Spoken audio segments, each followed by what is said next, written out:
Uh,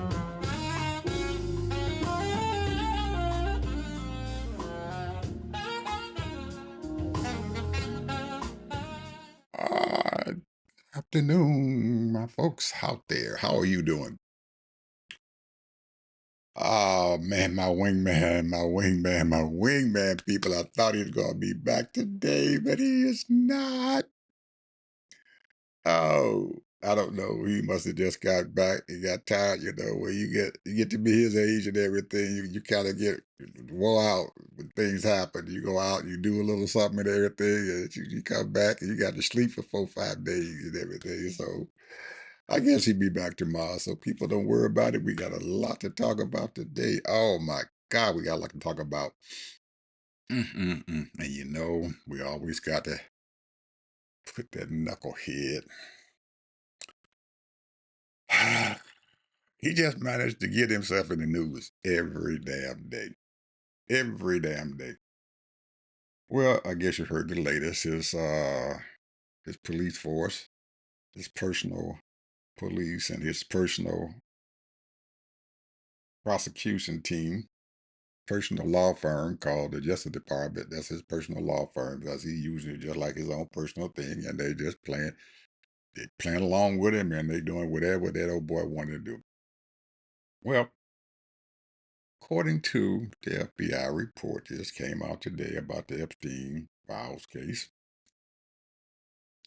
there was no list of people and stuff that Epstein had, contrary to a February interview with Pam Bondi, the U.S. Attorney General, who said that she had the list on her desk, but I guess somebody must have came in and stole the list, and she can't find out who in the hell stole that list. But it was on her desk in February, and today, as the report came out, there is no list. What do we have here, folks? I don't know. I don't think we have an authoritarian government. We just got a fascist government here. And this knucklehead in the White House has turned this place into his own personal kingdom. He doesn't have a king on his head, but this is his kingdom. We just his subjects, his serfs, his servants, whatever you want to call us. And all you folks out there who billionaires don't think that you are not his servant. You are.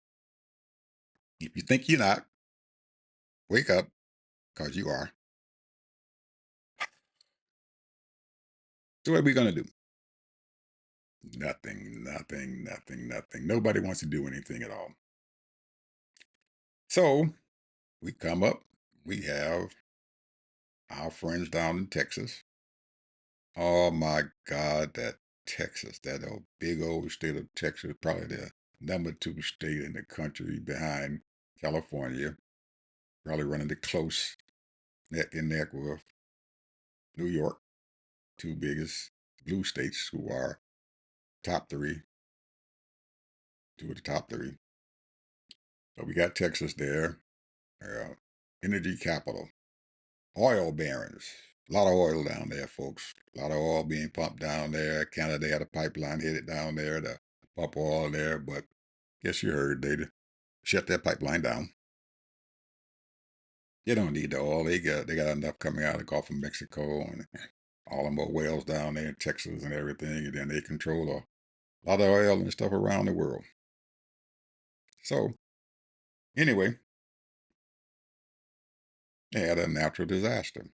Flood came along. People, man, the flood came along, man. You're talking about, oh my God. It almost looked like after Moses had parted the Red Sea and all the Israelites and stuff had passed over through the waters and everything. And when the Lord let that water down, that's what it looked like. Because it didn't take very long before they had about 20 some feet of water in a puddle. They had a puddle about this big, people. It was a puddle about that big. And in less than 4 or 5 minutes, it was 20 some feet high. Man, that water came. Some of you pieces and saw the Ten Commandments, the movie. If you haven't, go see it because that's what it looked like. 80 some people dead that they know of. A whole lot of folks stuff they still can't find. So we looking at a whole lot of people who died because of that flood. So they call in Homeland Security folks who was in charge of FEMA, and it was Christy Nome, the dog killer out of South Dakota, governor, governor dog killer, came down, spoke to the people. It ain't my fault. It ain't FEMA's fault. It's Biden. He did it. He still had damn Biden and stuff. He's still messing around in politics and all of our stuff here. And we've been in office for 6 months or more. But it's still Biden's fault now. Can't nobody from Trump take any blame for any of this because if Biden had did what he supposed had have done, they wouldn't have had this big mess because the technology and stuff that would have predicted all of that rain and everything, Biden should have took care of it, but he didn't. So our solution was to get rid of the people that Biden was trying to. Should have been improving. So because he didn't improve it, we got rid of him. So it's his fault. Again, folks, can I sell you that bridge over there in San Francisco? Nope, the bridge is not for sale. Anyway, nobody's taking fault for it. Federal government said, well, we're going to pray for you guys down there in Texas. We got some prayer for you. No money. We got some prayer for you. You take that. And they ended their little whatever it was and quickly got on the plane and left. We don't know where they're at now. Ain't no money sold up and no nothing. So they leaving it up to the cripple down there, the wheelchair man, to take care of it. So that's your state. You got a lot of money. You got more money than we do. So hey, you take care of it. We not uh we in debt. You guys ain't in debt. So you guys can pay that bill whenever it come. And all them folks who died, we might show up at the funeral. We might help them build their houses back. We might help do something, but we don't know yet. But we're gonna leave it up to you all. And the famous words of all the folks who we try to do anything is that if you need me, give me a call. You people, some of you folks have heard that before. When you get into a bad fight and everything, all your friends, your relatives, they'll call up. And the first thing is say, if you need me, give me a call. You in trouble now. You sinking, you drowning, you got no money, got no food in the house. Kids ain't got no clothes, they got no shoes on, but they can look you in the eye and say, well, if you need me, give me a call. Well, that's what they just did. If you need me, give me a call. I guess that's what we can expect, folks. And hurricane season is here. It ain't. There's no prediction and stuff of where these hurricanes are coming from across from Africa, on the coast of Africa. They come across the coast of Africa all the way through the Atlantic and they head right over there to the Caribbean, or they go around and they come right into Florida or hit the coast, or they coming into the Gulf of Mexico, or they hitting into Texas or whatever and going down to South America and Central America. But we can't tell what's the heck going on now because they done cut the funding for them people because O'Donnell and Elon, they decided that we didn't need to have to know if there was a hurricane coming. So good luck, you folks down there on the coast. Good luck. Good luck. Good luck. And we're going to pray for you. You heard that. We're going to pray for you. That no disaster happen. We're going to pray. Okay? So let's keep going. Now,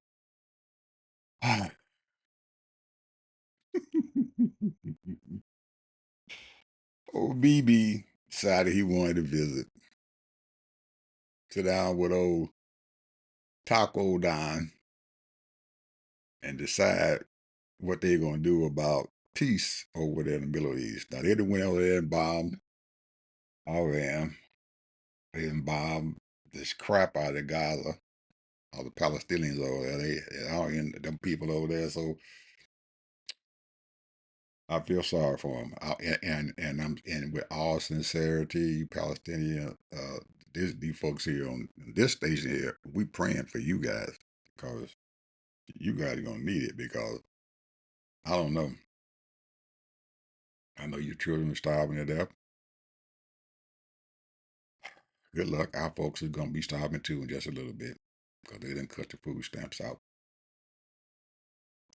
Anyway, get back to the Middle East and BB. He's here. I don't know what he's planning on doing. Maybe coming over here and APAC and all the other folks out there. Excuse me.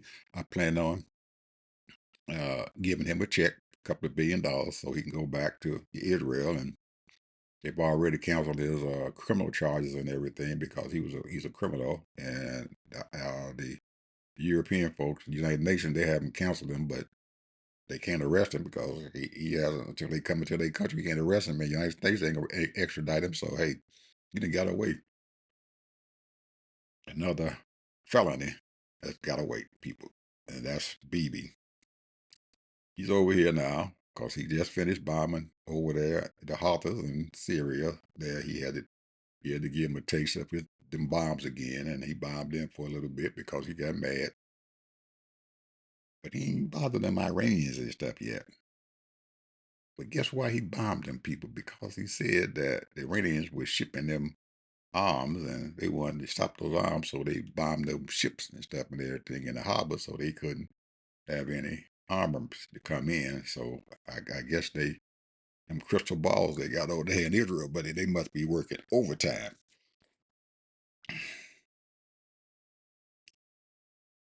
For some reason or another, they done left the Ayatollah alone.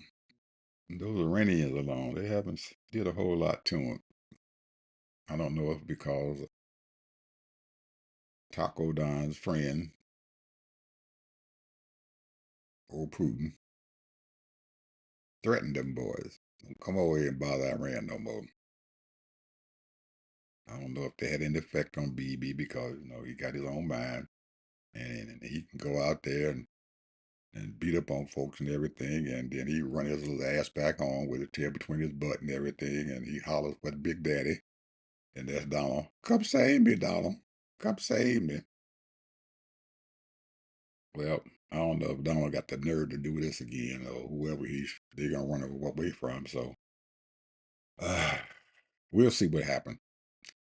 But anyway, Iran still sitting over there and licking their wounds and fixing up wherever they got to fix up. And I'm pretty sure, and I can guarantee you, folks, they down there, wherever them places at, wherever them centrifuges at, they enriching that stuff. They putting that stuff back together and they are enriching their stuff.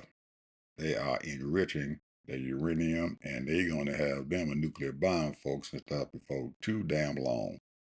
I don't think we're gonna be able to stop it now. Of course, Daddy died and did what he had to do, and he ain't going back over there no more and everything because he's scared. But once you stand up to him and everything, he ain't gonna do nothing because he sat down there and had a conference and stuff last week and said the Iranians called him up and told him and said, well, since you done dropped the big bombs over here and everything, we're gonna give you a taste.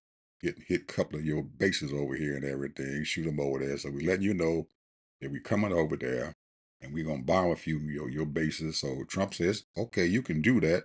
Let me get my folks out of there and everything, and then you can go in there and bomb it all you want. He was happy about that, people. He was happy about that because he said Iran is his friend now because he done bombed him. Hmm.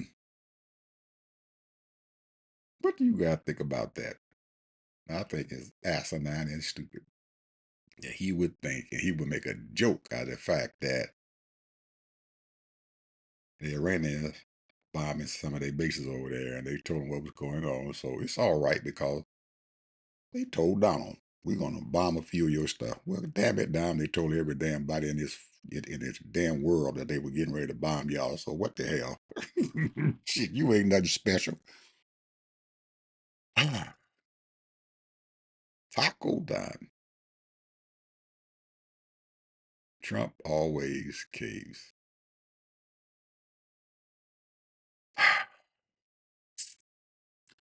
Well, people,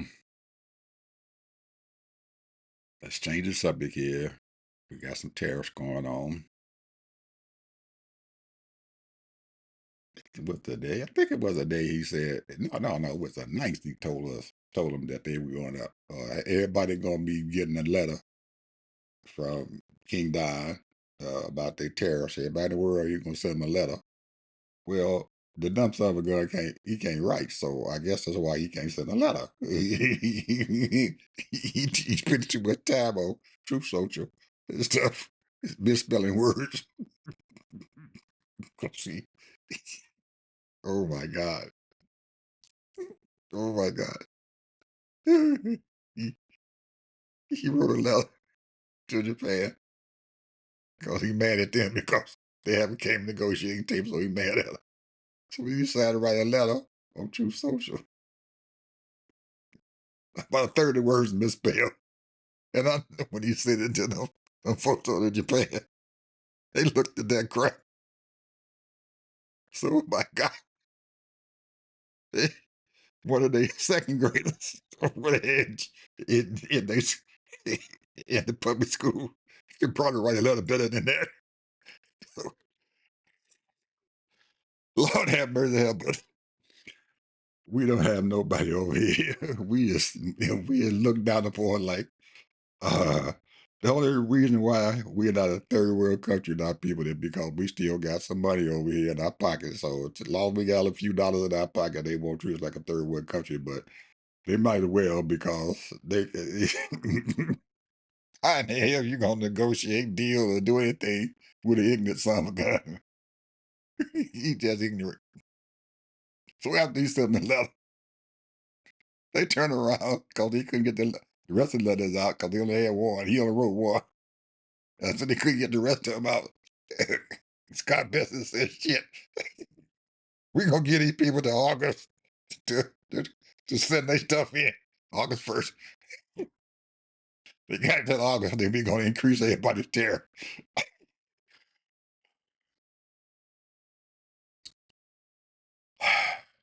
Do you think that anybody, any country out there, can deal with this country at all as far as trade negotiations, people? Anybody, you name me a country out there, I bet you one of them little islands over there where them penguins is on, where you want to send a tariff to, that they don't even want to deal with it. this is this is a joke, people. We is a joke. But guess what, folks? There's a whole lot of folks out here struggling. They got up this morning, went to work, doing their job, trying to get a paycheck. Some of them might get a paycheck, some of them might not. We don't know where we're going to be at. Some of these folks out here, they have probably getting ready to lose their house, insurance, health insurance. Things are going up so high. Some of these people out here, they cannot afford to do anything. They sitting there counting their pennies, nickels, and dimes to figure out how they're going to make it tomorrow or the next day. There's no future. How are people going to survive without future? How are these folks out there who are trying to have trade and stuff with this country going to be able to stabilize their economy and stuff when these fools over here and everything, they don't know what they're going to be doing tomorrow. That might change tomorrow. So we done gone from April to June, July, now it's August.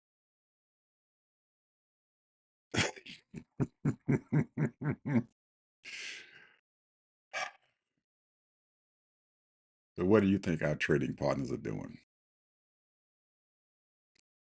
All of them are probably doing the same thing. They're over there sitting around a conference table.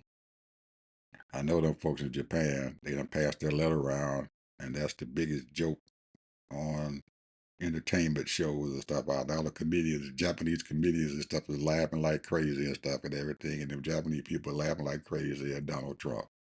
He is the biggest joke there.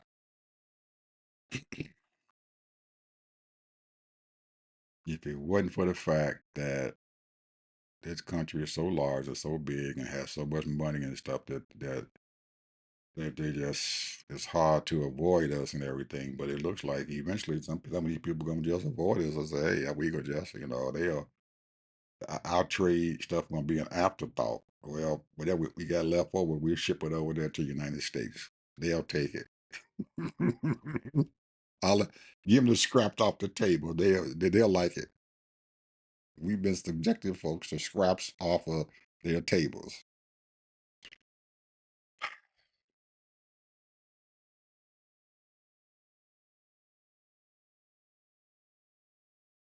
Well, let's talk about the farmers. Who are farmers? They got all their grain together, put it on containers, shipped it over there to China, and China uh, told the ships, y'all take that shit back. We don't want it. Got too much stuff on it. And we can't call these people up and find out what kind of herbicide they put on it, or what the hell they did with it, or how they got it transported, or how they harvested, who harvested, and all that, because that's what they're asking for. Intricate details as to what happened with this crop, when they planted this stuff and everything, and the quality of the grain that we're sending over there to them. Now, we know that this is an excuse. At least I do. Trump and them probably don't. They probably don't even, they can't think in front of their faces. But the farmer sent that stuff over there, and when they asked him about it, they couldn't tell him. So they shipped the stuff back. So all these farmers and stuff have lost their crops after they shipped it over. They shipped it right back. Didn't even break the seal on the container, and they shipped it right back to the United States. Said, hey, y'all get y'all stuff back. But guess what, people? Who pays for the shipping cost? It was shipped over here. Now they're going to ship it back, send it back to the folks over here, to the farmers. Yeah, the shipping cost. China ain't paying for it. And there's several other countries that in the European Union, they ship their grain. We don't need your grain. We got our grain from Canada. We don't need your stuff. You can't tell us what's going on. But Canada said they can. They sending them every in detail they need immediately about where this stuff came from, how much herbicide was put on it, and what they're doing about climate change. Is there any rotten stuff in it? Is there any rotten piece of corn, or was there any alfalfa been laying on the ground too daggone long it's got dirt in it? They can tell them what happened to it, because they've been planning for this. They knew the international monetary merchandise folks and stuff were telling them is, hey, this stuff is coming. Now, since the United States acting a damn fool, they just said, okay, we're going to enact these new rules that we've been asking for years. So here it is.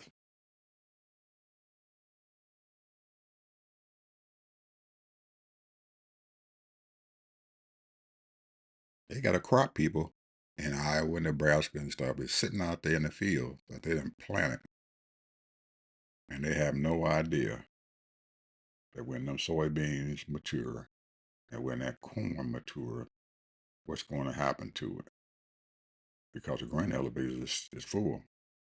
You got the place to put it. They're gonna have to put that stuff on the ground somewhere when they harvest it. Some of them may just take it and plow that stuff right back into Mother Earth, because it costs money to harvest that stuff. They got to bring them big combines out there. They got to make sure them daggone things is ready. They got them all geared up and everything. They got to have those trucks sitting out there with them and everything to capture the grain when they get it done. And they're going to spend at least 2 or 3 weeks and stuff and everything trying to get all that stuff done.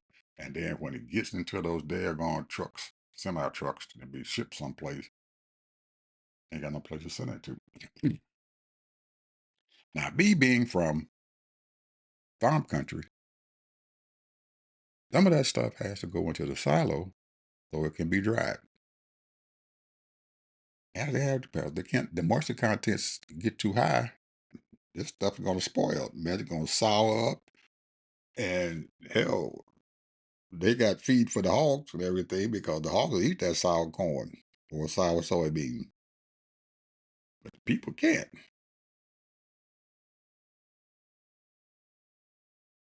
We can't sell our corn liquor. So if we turn the corn into mesh for some corn liquor and everything, hell, how many gallons of corn liquor can you drink? Oh, people, people, people, my folks. And what is Donald saying to the farmers over there? We're going to pray for you. We're going to pray for you. Good luck. We're going to pray for you because ain't no money coming like it did last time. Last time all that crap happened, he spent almost almost $30 billion he gave them farmers. Well, that money ain't coming. You all put him back in office. Now he getting ready to screw you like he does everybody else. You do him a favor, he gonna screw you. And that's what he's doing. He getting ready to screw you guys royally. Because he don't care. One thing he cares about is Donald. That's it. So he's into crypto now, so he's trying to get his crypto stuff and everything, dig and everything, so he can make his money off of cryptocurrency. That's what he's doing. He don't care about all the rest of this stuff. As long as his folks getting their money. I got mine, y'all get y'all's. That's it. That's what they sell to street people. I got mine, you y'all get yours. Oh, help us, people. Oh, so after he done told everybody that he getting ready to send, wait until August now before they up the tariffs and everything. They get their letter by August now instead of July. He turned around and decided that he didn't like what some of the countries who have joined the BRICS nation have said about him. So he's threatening some of these BRIC nations that I'm gonna give you a 25% tariff. How you gonna bargain with somebody and you don't have nothing to bargain with? They don't want your shit, Trump. You ain't got nothing for them. So where your power at? You having no power. You just sit down there and did two negotiations with one of the countries that is in BRICS. That's China. Two negotiations now. You did two. You begged them to come to the table. After you begged to come to the table, they came to the table over there in Europe and they sat down with you and you came back and said, yeah, we got a deal. You didn't have shit. All they said is that, oh yeah, we understand that we have a framework to do something. That's it. We got a framework, but say we got a deal. We gonna deal with the China. We got to deal with the Chinese. They're gonna give us all their precious metals, and everything is fine. Well, the Chinese went back home and ain't said a word. Hey, you want to say they got a deal? We got a deal there, but we ain't got one. They didn't say it, but if you don't say something, you ain't got no deal. If one party say one thing, and the other party don't say nothing, you don't have no deal. But you can't tell Donald that because he got to come back and tell the people about uh, the art of the deal. Trump, he knows about dealing, and he's got his folks around there patting him on the back. Yep, Donald knows the art of the deal. He's laughing. Yes, I know the art of the deal. He ain't got a dime of that precious metal. So after about a couple of weeks, when his folks and stuff was calling China up and say, "Hey, we want some precious metals and stuff. When you gonna ship it over here to us?" And they said, "We ain't shipping you shit until you get a license."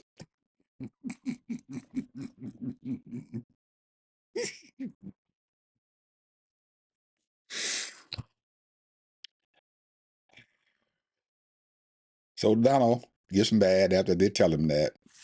You better come back to the table. We don't like what you're doing. Get on over here to this table over here and sit down with us and everything. So the Chinese were going to some other meeting and everything, and they had a group of people going to other meetings. So they said, "Oh, well, okay, then let's, maybe we can finish this framework here." So they call him back over there, and he sat down with him. And after the first day, the Chinese said, "Wait, we going home." And then they said, "Wait a minute, hold it. You can't go home yet. We haven't done anything." And they looking at him and stuff and said, "Well, we haven't done anything." Well, can you please come back to the table? So the next day they come back, sat there at the table with him, and looked him across the table, talk bullshit like they usually do.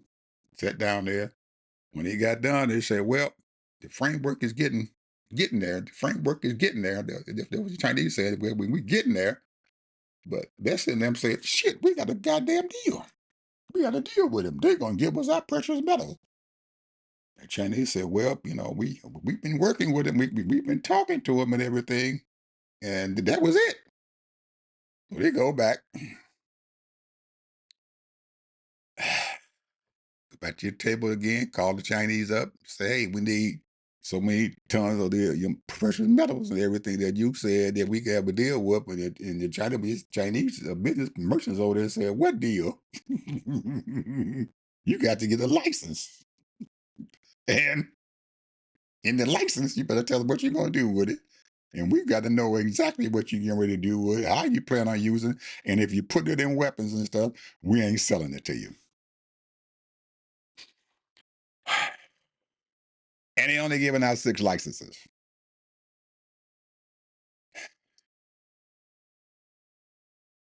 Girlfriend, who is the CEO from GM, is so sick of Trump, she don't know what to do. She done threatened to take her GM out of this daggone country and move it over there to China, move the impact over to China and make cars over there.